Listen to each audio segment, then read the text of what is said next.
সালাম আলাইকুম।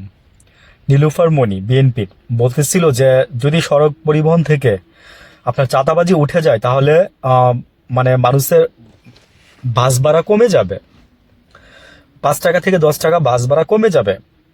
না আপা, আরো বেশি কমবে। তো আমি যা বলবো সেটা হচ্ছে চাঁদাবাজি নিয়ে আপনার বেশি না, মানে বিএনপি যদি জাস্ট দুইটা জিনিস যদি এই দেশ থেকে দূর করতে পারে, খুব বেশি কিছু না, মানে দুর্নীতি, আমলাতান্ত্রিক জটিলতা, দুর্নীতি এবং আমলাতান্ত্রিক জটিলতা, আর হচ্ছে চাঁদাবাজি, কিন্তু পারবেন না জানি।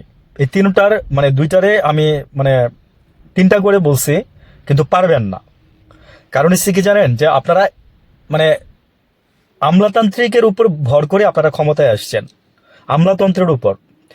আমলাতান্ত্রিক জটিলতা, অনেকে জিজ্ঞেস করলে অনেক মুরব্বীদের বলবে যে আমলাতান্ত্রিক জটিলতায় ভুগতেছি, কিছু যদি তারা মানে মজা করে বলে কথাটা। তো আমলাতান্ত্রিক জটিলতা এই কথাটা আজকে না, কিন্তু এই কথাটার বয়স হয়ে গেছে প্রায় 40 বছর বছর।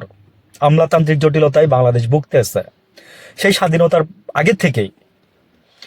তো এই কথাগুলো প্রচারে আসছে অনেক পরে, আসলে আগে তো এনিওয়েজ আমি অন্য প্রসঙ্গে না যাই। তো চাঁদাবাজি নিয়ে আহ, উনি কয়টা মন্ত্রণালয় পাইছে? সম্ভবত 4টা মন্ত্রণালয় পাইছে। সমঝোতার ভিত্তিতে যদি চাঁদাবাজি, এটাকে চাঁদাবাজি বলা যাবে না। রাস্তায় সমঝোতার ভিত্তিতে যদি টাকা দিয়ে যদি তাহলে কি, তাহলে আমরা যে গাড়ি নিয়ে বের হব রাস্তায়, তাহলে আমরা আপনাদের ট্যাক্স ফিটনেসের টাকা না দিয়ে আমরা তাহলে এমনি বেরোয় যাই। রাস্তায় পুলিশ ধরলে তাহলে পুলিশকে আমরা টাকা দিয়ে যেন আমরা মানে চলে আসতে পারি মামলা না খেয়ে, তাহলে সেই ব্যবস্থা করে দেন। সুন্দর হয় না জিনিসটা আরো? তো আমরা তো আপনাদের কাছে মানে বাংলাদেশের জনগণ হয়ে কি পাপ করছিলাম? আমরা কি মানে আপনাদের কাছে জিম্মাদারি থাকার জন্য? হাসিনা গাড়ির ট্যাক্স, অনেক কেউ কোনো কথা বলে না, 23-24 হাজার টাকা ছিল এক সময়, সেটাকে হাসিনা বাড়ায়া 41-42 হাজার টাকা করছে। এআইটি যোগ করছে, এআইটি অ্যাডভান্স ইনকাম ট্যাক্স, এটা নাকি সমন্বয় করা হবে কখনো কোনো এক সময়। কই, ইউনো সরকার গেল, বিএনপি আসলো, কোনো সমন্বয় তো করলেন না আপনারা। তার মানে ওইটা একটা চাঁদাবাজি করছেন আমাদের কাছ থেকে।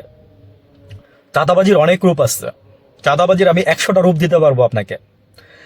তো এগুলো বন্ধ করেন।